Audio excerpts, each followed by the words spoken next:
Saat kamu lagi enak-enaknya dengerin lagu sambil rebahan di sofa, tiba-tiba internetmu mati. Kamu langsung mereset ponselmu, tapi koneksinya masih saja mati. Sesaat kemudian, adikmu datang dengan wajah panik. Dia mulai menceracau tentang cincin. Maksudnya cincin apa nih? Cincin tunangan? Atau cincin apa? Kok tiba-tiba ngomongin cincin? Kamu pun mulai berpikir keras. Lalu, dia menarikmu keluar rumah sambil mengarahkan telunjuknya ke langit. Saat mendongak, kamu melihat objek yang membentang sepanjang berkilo-kilometer di angkasa. Wah, koneksi internetmu sudah nyala lagi tuh. Kalian langsung nanya ke Mbah Google soal fenomena yang terjadi. Semua berita mengabarkan tentang cincin yang tiba-tiba muncul di langit. Tagar cincin bumi terus meroket dan videonya menjadi super viral. Tak mau ketinggalan, adikmu mulai berselfie ria untuk memperlihatkan cincin ini. Kamu langsung menyalakan TV di ruang tamu untuk nonton beritanya. Para ilmuwan tengah mengingatkan tentang potensi bencana dan menghimbau kalian agar tetap di rumah. Meski cuacanya cerah, suhunya terasa makin dingin. Tiba-tiba sinyalnya terputus dan channel lain juga mati. Dari jendela, kamu melihat tetanggamu mulai keluar sambil menenteng tas. Kemudian, orang lain juga mengikuti. Meski masih ragu, kamu akhirnya ikut berkemas. Adikmu masih asik berselfie saat kamu membujuknya agar ikut mencari tahu jawaban dari fenomena ini. Setelah masuk mobil, kalian langsung melaju menuju pusat kota. Cincin yang menggantung di angkasa sana makin lama makin meluas, dan kalian makin kedinginan. Akhirnya, kalian sampai di kampusmu, tapi suasananya sangat sepi. Gak ada orang ya? Di situ cuma ada satu mobil. Leganya, itu kan mobil profesormu. Kalian langsung menemui si profesor astronomi. Dia sedang sibuk melakukan kalkulasi kilat untuk mencari tahu semua itu. Lalu, dia memintamu menjelaskan duduk masalahnya. Belum ada yang bisa menjelaskan fenomena ini secara pasti. Tapi cincin ini menghalangi paparan sinar matahari menuju bumi, sehingga suhunya ngedrop. Penyebab diameternya terus memanjang juga belum tersingkap. Cincin Saturnus terbuat dari partikel es dan batu. Ukurannya bisa sekecil semut hingga sebesar bus. Kemungkinan bebatuan ini berasal dari sisa puing-puing meteor atau planet kerdil. Tapi karena bumi sangat dekat dengan matahari, es nggak akan bisa melayang-layang di angkasa. Karena sekumpulan batu ini, sinar matahari menuju bumi jadi terhalang. Profesor itu menjelaskan, bumi kita akan memasuki zaman es dan kadar oksigen akan terus menipis selama kurun waktu setahun. Tapi hal ini nggak akan terjadi kalau cincin itu segera hilang. Koneksi juga ikut terputus lantaran bebatuan dari cincin ini menabrak satelit hingga menghancurkannya menjadi serpihan. Tiba-tiba terdengar seruan keras. Di luar, kalian melihat helikopter sedang membunyikan alarm dengan cahaya merahnya. Mohon segera masuk rumah, ini bukan simulasi. Tolong semuanya segera pulang. Kamu dan adikmu langsung masuk ke mobil dan menembus jalanan. Tapi kondisinya macet parah. Jadi, kalian harus pulang dengan jalan kaki selama 2 jam. Gak ada yang boleh keluyuran di luar rumah. Kamu menyaksikan orang-orang yang terjebak di tengah kemacetan. Mereka saling beradu mulut dan bikin kondisinya malah makin ruwet. Karena gak mau ikut campur, kamu mencoba lewat saja. Cincin itu makin melebar dan mentari terus meredup. Info soal zaman es tadi terus saja menghantui pikiranmu dan membuatmu semakin menggigil kedinginan. Lalu, kamu mulai menarik nafas dalam-dalam sambil mengeluarkan kabut tipis dari mulut. Langitnya makin gelap dan kamu belum sampai rumah. Ditambah lagi, adikmu perlu istirahat karena mulai kelelahan, tapi kamu memaksanya untuk terus berjalan. Saat melihat toko baju yang mau tutup, kalian segera masuk. Rupanya si pemilik toko sedang membagikan jaket tebal ke semua pengunjung. Tak mau melewatkan kesempatan, kamu juga mulai mengenakan jaket pilihanmu itu. Dalam waktu sejam, kamu harus sampai di rumah, tapi langitnya sangat pekat. Mana bisa keluar ruangan dengan kondisi begini kan? Jadi, kalian bermalam di toko baju itu. Mereka mulai bikin api unggun mini di tengah ruangan dan membuat kantong tidur darurat dari sisa pakaian. Untungnya, persediaan makanan di situ masih cukup. Malam semakin larut, api unggun telah lama padam, dan kamu nggak bisa melihat sekeliling. Langkahmu tertuju ke jendela. Saat kamu membukanya, onggokan salju mulai masuk dan mengagetkan orang-orang yang tidur pulas. Badai salju telah melanda kota semalam suntuk. Karena kedinginan, kalian kembali menyalakan api. Di situ nggak ada radio maupun alat elektronik lain untuk mencari tahu kabar terkini. Karena diterpa angin kencang, barang-barang mulai berjatuhan. Tapi kalian nggak terlalu menggubrisnya karena sudah nyaman berada di dekat api. Keesokan harinya, semua objek sudah diselimuti salju tebal. Padahal biasanya hujan jarang mengguyur, cincin di atmosfer terlihat terus membesar saja. Tapi tiba-tiba, sebuah truk yang dipenuhi penumpang melintas di dekatmu. Sopirnya bilang, berkilo-kilometer dari situ, ada tempat perlindungan yang aman untuk kalian, dengan ban yang terikat oleh rantai. Truk itu dirancang agar bisa tahan banting menghadapi cuaca ekstrim. Saat itu sudah pagi, tapi langitnya masih gelap. Kalian pun bersiap naik.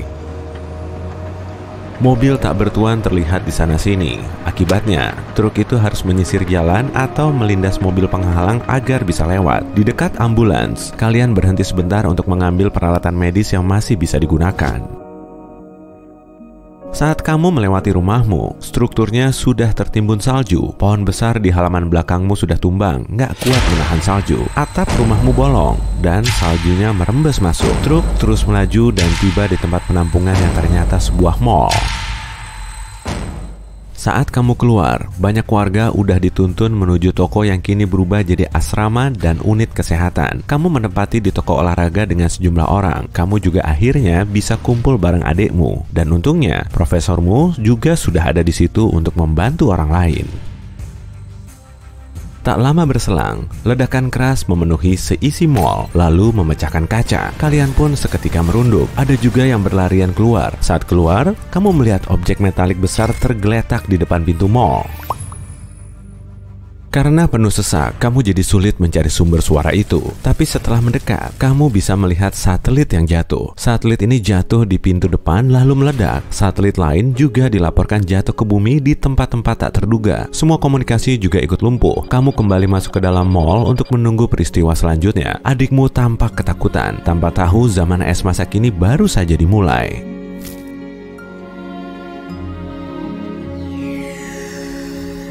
Setahun kemudian, saat kamu bersantai di bunkermu, adikmu masuk dengan wajah pucat pasi. Cincin itu masih ada yang beda. Kamu berlari keluar dan melihat orang-orang mulai menatap ke langit. Dalam setahun, suhu global turun ke titik beku. Gurun pasir dan hutan tropis berubah jadi tanah dingin plus gersang. Lebih dari setengah satwa liar punah dan pohon menjadi selangkah semanggi berdaun 4. Artinya, tingkat oksigen turun drastis. Sebagian besar populasi hidup dengan tangki oksigen, sementara para ilmuwan masih berusaha menyingkap penyebab munculnya cincin sesuai prediksi profesor.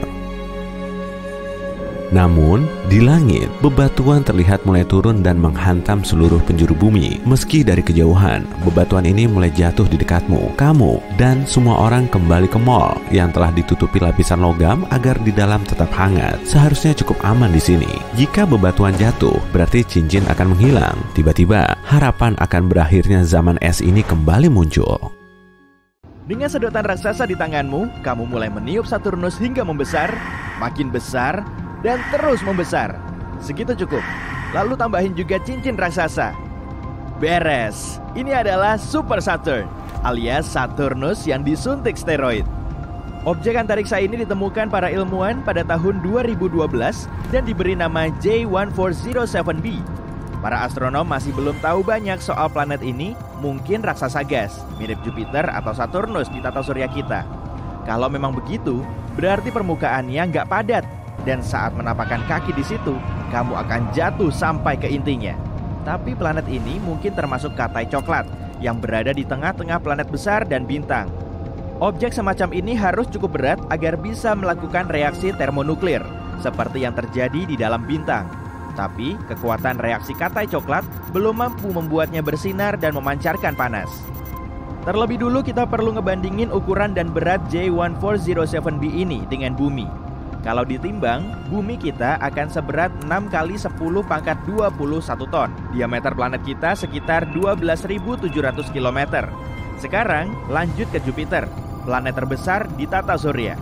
Diameternya 11 kali lipatnya bumi. Dan beratnya 318 kali lipat. Kalau Jupiter menjadi ember, kita bisa masukin 1321 bumi ke dalamnya. Dan ini dia planet utama kita kali ini, Super Saturn. Ukurannya hampir 20 kali lipatnya Jupiter dan beratnya 6.360 kalinya bumi. Planet ini punya cincin yang sangat besar. Dan kalau berada di tata surya kita, cincinnya akan membentang sampai setengah kali jarak bumi ke matahari. Dan kalau Super Saturn ini menggantikan Saturnus asli kita, cincinnya bisa diamati dengan mata telanjang karena ukurannya lebih besar dari bulan purnama. Diperkirakan proses pembentukan cincin ini sama seperti cincin Saturnus kita. Menurut salah satu teori, cincin ini berasal dari sisa satelit yang pernah berada di area tersebut. Orbitnya nggak stabil, dan seiring berjalannya waktu, satelit ini hancur oleh gaya pasang surut kuat dari planet yang dikelilinginya. Serpihan kecil yang dihasilkan kemudian menempati posisinya sendiri di orbit raksasa dan saling berbenturan seperti sedang di blender. Setelah beberapa saat, cuma ada partikel debu dan es yang bergerak di sekitar planet raksasa ini. Teori lain menyatakan, cincin ini muncul setelah satelit bertabrakan dengan asteroid atau satelit lain. Kemudian, blender gravitasi menjalankan tugasnya hingga mengubah puing ini menjadi cincin. Sebagian ilmuwan berpendapat, cincin ini terbentuk secara bersamaan dengan planetnya. Jadi, materi tersebut hanyalah sisa nebula planet yang berupa awan gas, puing antariksa, dan debu. Semua materi tadi mungkin menyusut dan memadat hingga membentuk planet. Kita cuma bisa menebak-nebak soal asal-muasal cincin Super Saturn ini. Dan masanya kurang lebih 80%-nya bumi. Artinya, satelit yang dulu mengitari J1407b ini kira-kira seukuran bumi. Di sela-sela cincin ini juga terdapat celah, dan menurut ilmuwan, di situ kemungkinan ada satelit Super Saturn. Kalau memang begitu, ukurannya pasti sebesar Mars. Kalau para saintis bisa membuktikan Super Saturn sebagai katai coklat, berarti temuan ini akan sangat mencerahkan. Mereka bisa melihatnya menua. Katai coklat seharusnya kehilangan energi dan perlahan memudar. Setelah energinya habis, katai coklat akan berubah menjadi katai hitam dan kita akan sulit membedakannya dengan lubang hitam. Kita belum pernah menemukan katai hitam di alam semesta karena pembentukannya perlu waktu selama triliunan, bahkan kuadriliunan tahun. Alam semesta kita masih sangat muda. Dari bintang yang muncul saat alam semesta lahir sampai sekarang pun, belum ada yang melewati fase katai hitam. Salah satu objek tertua di alam semesta adalah katai putih ini, yang namanya lumayan panjang, WD0346+246. Umurnya sekitar 11-12 miliar tahun, suhunya setengah kalinya matahari, dan bahkan masih terus mendingin. Katai putih ini harus melewati waktu sampai 10⁻XVI tahun lagi untuk berubah jadi katai hitam. Sedangkan alam semesta kita masih berumur sekitar 1,4 kali 10⁻10 tahun. Para ilmuwan meyakini katai hitam baru akan ada sekitar 10⁻26 tahun lagi sambil memakan materi gelap. Setelah itu, proton atau partikel terkecilnya akan mulai rusak. Kemudian, katai hitam akan menguap begitu saja. Proses ini akan berlangsung selama 10⁻50 tahun. Tapi kalau protonnya tetap utuh, nasib katai hitam ini akan sangat berlainan. Dalam 10 kali 10⁻1500 tahun lagi, katai hitam akan menjadi bintang besi.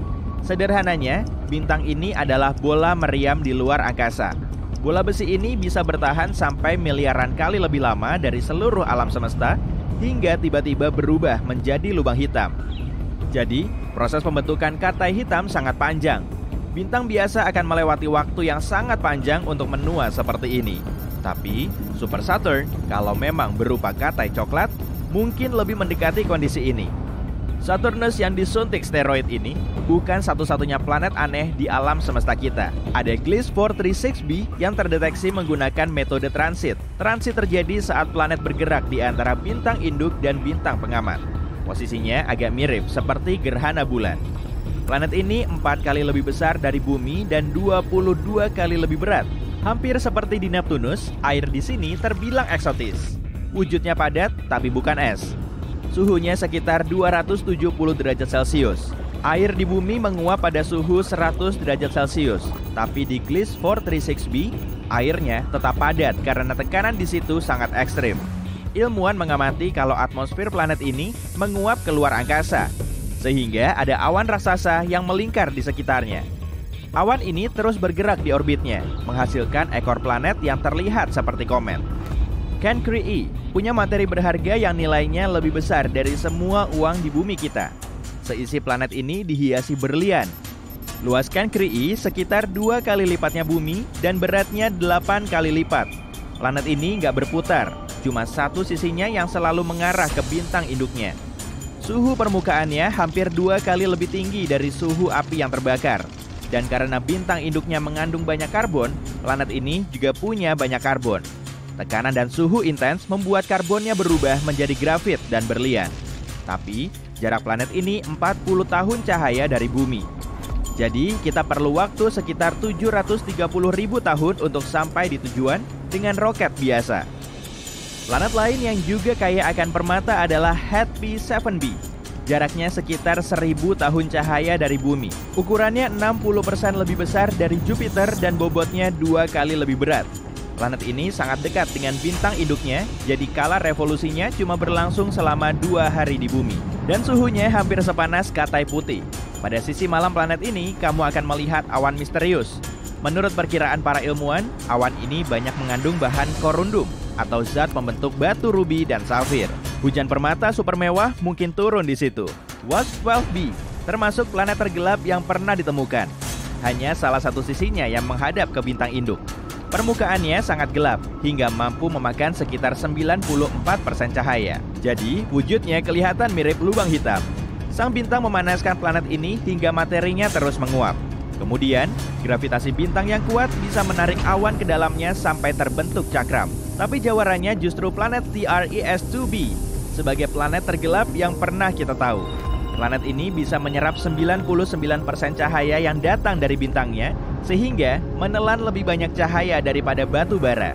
1% cahaya yang tersisa menjadi merah karena terpantul oleh sang raksasa gas. Dari jauh, planet ini terlihat mencekam.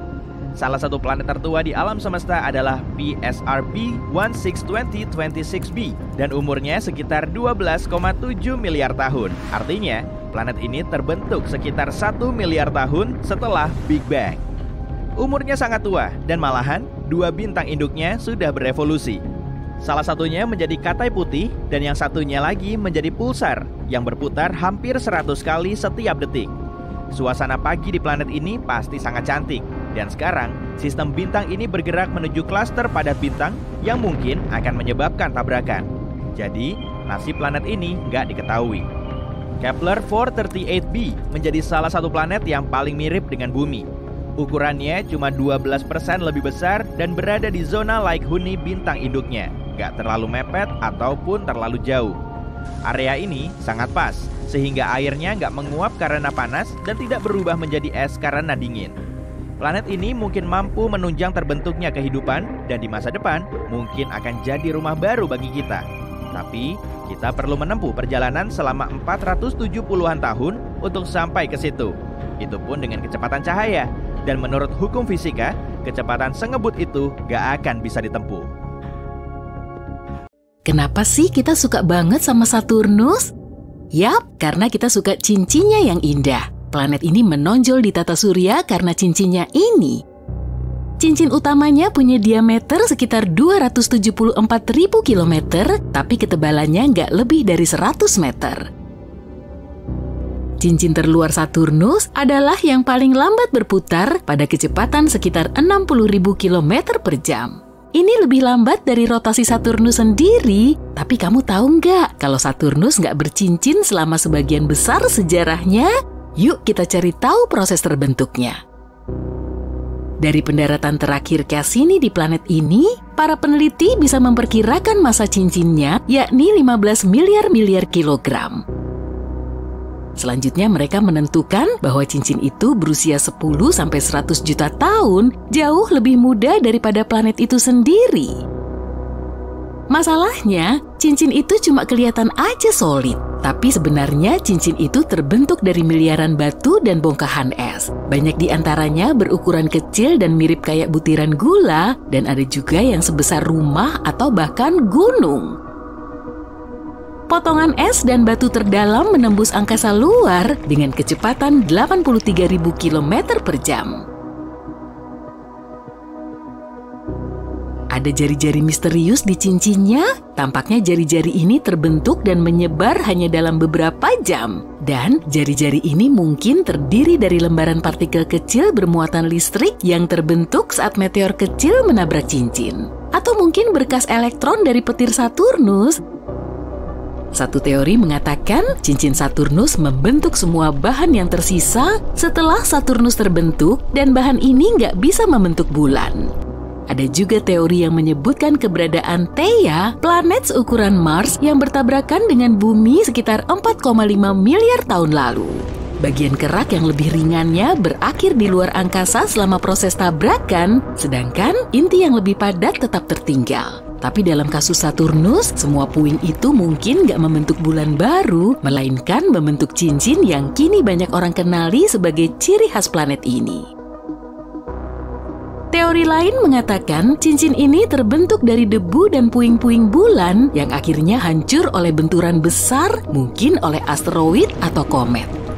Atau mungkin cincin itu terbentuk karena pernah ada bulan yang hancur akibat gaya pasang surut yang bersumber dari planet induknya sendiri.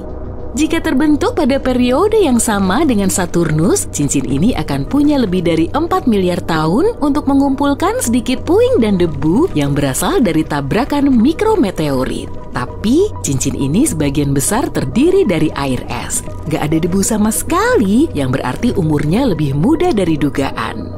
Dan sifat sistem cincin ini memberitahu kita beberapa hal tentang bagian dalam Saturnus yang seperti lumpur. Helium dan hidrogen di Saturnus semakin bercampur dengan bebatuan dan es seraya kamu mendekati inti planet itu.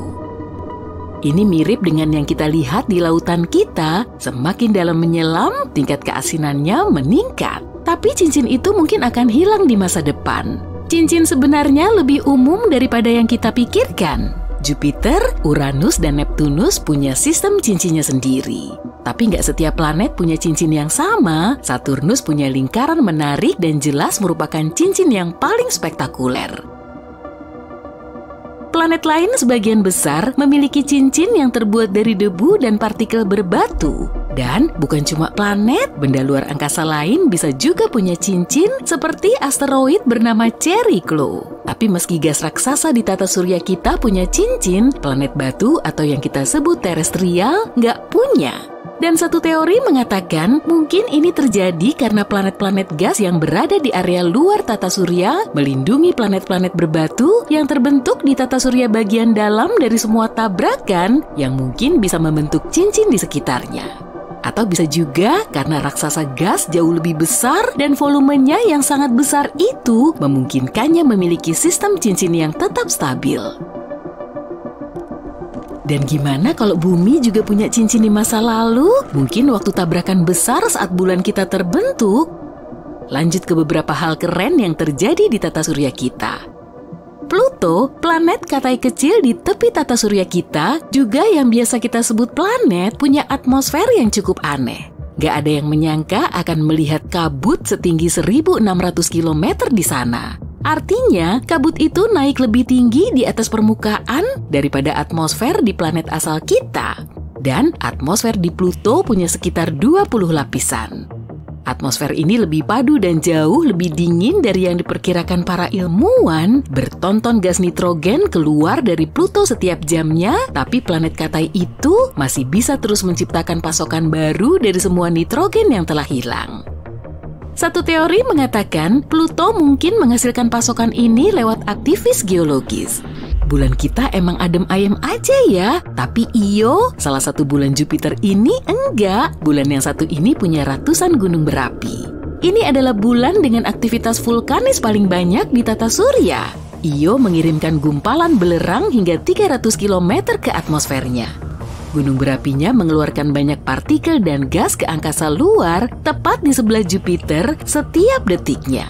Aktivitas erupsinya terjadi karena gaya gravitasi dan medan magnet Jupiter yang kuat, dan bagian dalam Io menegang dan menggendur sepanjang waktu tergantung seberapa dekat atau jauhnya dia dari Jupiter. Dan itulah sebabnya Io menghasilkan energi yang cukup untuk memiliki sifat erupsi seperti itu. Bicara soal gunung berapi, Mars punya gunung berapi yang lebih besar dibanding seluruh negara bagian Hawaii. Awalnya kamu mungkin mengira ini adalah planet yang tenang dan damai. Tapi dahulu kala, gunung berapi yang sangat besar mendominasi permukaannya. Yup, itu termasuk Olympus Mons yang terkenal itu, gunung berapi terbesar yang pernah ditemukan di seluruh tata surya. Lebarnya sekitar 600 km sebanding dengan ukuran Arizona. Tinggi Olympus Mons 25 km, 3 kali tinggi gunung tertinggi kita, Gunung Everest. Dan berdasarkan volumenya, gunung berapi ini 100 kali lebih besar dari yang terbesar di bumi. Mars bisa punya gunung berapi sebesar itu karena gravitasinya secara signifikan lebih lemah daripada gravitasi yang ada di planet asal kita. Selain itu, gerak bumi bergerak sepanjang waktu, tidak seperti gerak Mars. Kamu tahu nggak gimana kepulauan Hawaii terbentuk? Titik panas di mantel menciptakan rantai gunung berapi di kerak yang mengambang di atasnya. Gunung berapi Mars bisa tumbuh lebih besar karena permukaannya tidak bergerak, sehingga gunung berapi dapat terbentuk untuk waktu yang lebih lama hanya di satu tempat.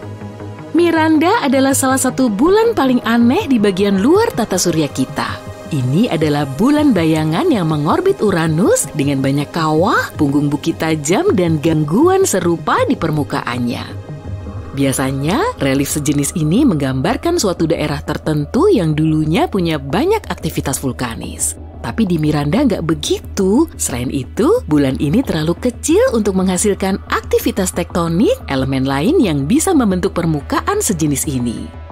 Satu teori mengatakan gaya gravitasi dari Uranus bisa menyebabkan aksi tarik-menarik, sesuatu yang menciptakan semua tonjolan di permukaan Miranda ini. Kita harus mengirim pesawat antariksa lain untuk mencari tahu apa yang terjadi di sana. Kita semua terbuat dari debu bintang, 97% atom penyusun kita sama dengan materi galaksi kita.